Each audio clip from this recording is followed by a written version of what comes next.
इतिहास के पन्नों में वैसे तो कई शूरवीरों के नाम दर्ज हैं, लेकिन आज हम जिस महान व्यक्तित्व की कहानी खंगालने वाले हैं, उनका नाम सुनकर ही एक वक्त दुश्मनों की रूह कांप उठती थी।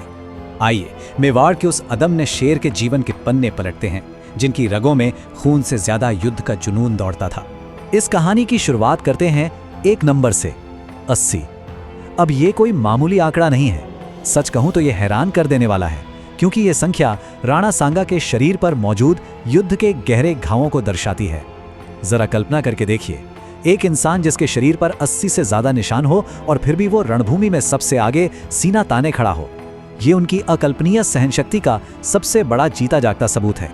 तो चलिए इस महागाथा की शुरुआत करते हैं। देखते हैं उनका प्रारंभिक जीवन और सिंहासन तक पहुंचने का वो रास्ता जो बिल्कुल भी आसान नहीं था।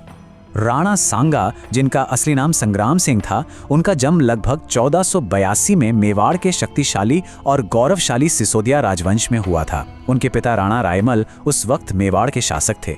बचपन से ही इस युवा राजकुमार में कुछ तो अलग बात थी। गजब का साहस और युद्ध कला में ऐसी निपुणता कि बहुत छोटी उम्र में ही उनकी बहादुरी के चर्चे दूर दूर तक फैलने लगे थे।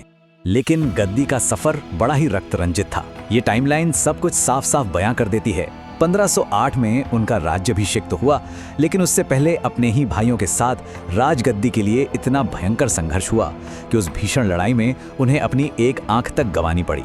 लेकिन एक बार जब वो गद्दी पर बैठे तो फिर उन्होंने कभी पीछे मुड़कर नहीं देखा। यहीं से शुरुआत होती है उस अदम्य शेर के असली उदय की।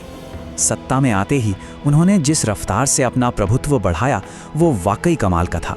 मालवा, गुजरात और शक्तिशाली दिल्ली सल्तनत, इन तीनों के शासकों को राणा सांगा ने अपने सैन्य अभियानों में एक एक करके धूल चटा दी। ये कोई छोटी मोटी बात नहीं थी। इन लगातार जीतों ने उन्हें एक क्षेत्रीय राजा से पूरे भारत की एक बहुत बड़ी और अजेय ताकत बना दिया। लेकिन अगर सबसे बड़े टर्निंग पॉइंट की बात करें तो वो था खतौली का युद्ध। इस युद्ध में उन्होंने दिल्ली के सुल्तान इब्राहिम लोदी को इतनी करारी शिकस्त दी कि राणा सांगा का कद हमेशा हमेशा के लिए बदल गया। इस एक जीत ने उन्हें सिर्फ मेवाड़ का राजा नहीं रहने दिया, बल्कि वो पूरे उत्तर भारत के सबसे शक्तिशाली हिंदू शासक बन गए, जिन्हें पूरा राजपूत समाज अपना सर्वोच्च नेता मानने लगा। लेकिन जरा रुकिए, इस विशाल साम्राज्य और इतनी बड़ी ताकत के लिए जो शारीरिक कीमत उन्होंने चुकाई ना, वो रोंगटे खड़े कर देने वाली है। भाइयों से लड़ते हुए एक आंख तो पहले ही जा चुकी थी। इसके बाद अलग अलग युद्धों में उनका एक हाथ कट गया और एक पैर बुरी तरह घायल हो गया। 80 से ज्यादा घाव, और फिर भी हर युद्ध में सेना के आगे आगे चलना, ये होती है असली इच्छा शक्ति। अब कहानी में वो मोड़ आता है जिसने पूरे इतिहास को ही पलट कर रख दिया। मुगलों की एंट्री, वो अंतिम और सबसे बड़ा टकराव। साल था 1526, जो भारतीय उपमहाद्वीप के लिए एक बहुत बड़ा डिसाइडिंग फैक्टर साबित हुआ। राजनीतिक परिदृश्य रातों रात बदल गया जब बाबर ने पानीपत के पहले युद्ध में इब्राहिम लोदी को हरा दिया और सीधे दिल्ली पर अपना कब्जा जमा लिया। शुरुआत में राणा सांगा को लगा था कि बाबर भी शायद पहले के आक्रमणकारियों की तरह आएगा, लूटपाट करेगा और वापस लौट जाएगा। लेकिन जब ये साफ हो गया कि बाबर ने तो भारत में ही रुकने और यहीं अपना साम्राज्य स्थापित करने का पक्का इरादा कर लिया है, तो दोनों दिग्गजों के बीच टकराव तय था। राणा सांगा ने इस चुनौती को सीधे स्वीकार किया और इसी से नींव पड़ी खानवा के ऐतिहासिक युद्ध की। ये बड़ा ही दिलचस्प है। एक तरफ थी राणा सांगा की विशाल सेना, जिसमें कई राजपूत राजा एक साथ मिलकर लड़ रहे थे। ये उनके बेजोड़ शौर्य का प्रतीक था। लेकिन दूसरी तरफ बाबर की सेना के पास उस वक्त की सबसे मॉडर्न और विनाशकारी तकनीक थी, तोपें और उन्नत बंदूकें। युद्ध का जो अंजाम हुआ, वो भारतीय इतिहास का एक बहुत बड़ा टर्निंग पॉइंट था। राणा सांगा ने अपनी आदत के मुताबिक अकल्पनीय बहादुरी के साथ लड़ाई लड़ी, लेकिन बाबर के भारी तोपखाने के सामने पारंपरिक युद्ध शैली कहीं ना कहीं कमजोर पड़ गई। इस भीषण युद्ध में राणा सांगा गंभीर रूप से घायल हो गए और बाबर की सेना जीत गई। इसी जीत ने भारत में मुगल साम्राज्य की जड़ों को पूरी तरह से मजबूत कर दिया। तो क्या कहानी यहीं खत्म हो जाती है? बिल्कुल नहीं। इसके बाद जो हुआ वो विश्वासघात और अमरता की एक ऐसी कहानी है जिसे जानना बहुत जरूरी है। इतनी बड़ी हार और मौत को छूकर वापस आने के बाद भी ये राजा हार मानने वालों में से नहीं था। उन्होंने अपनी हार का शोक नहीं मनाया, बल्कि बिना एक पल गवाए तुरंत बाबर के खिलाफ एक और युद्ध की योजना बनानी शुरू कर दी। लेकिन सबसे बड़ा दर्द दुश्मनों के हथियारों से नहीं, अपनों के धोखे से मिला।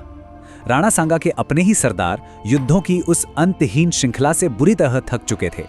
वो डरे हुए थे और किसी भी कीमत पर एक और युद्ध नहीं चाहते थे। तो इस खौफ के चलते उन्होंने क्या किया? उन्होंने हताशा में अपने ही राजा को जहर दे दिया। एक इतने महान योद्धा का ऐसा खामोश और दुखद पतन।